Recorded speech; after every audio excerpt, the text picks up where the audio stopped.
தென்மதுரை வீரனுக்கு என்னுடைய மாமனுக்கு தேக்குமர தேகமடி அம்மா அம்மா.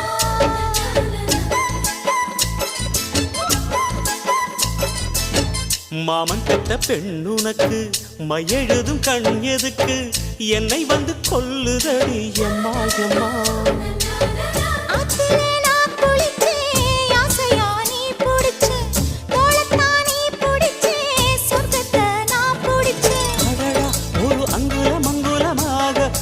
ஆசையில் முத்தங்கள் போட அதை என்னன்னு சொல்லுவேன் எப்படி சொல்லுவேன் நானே.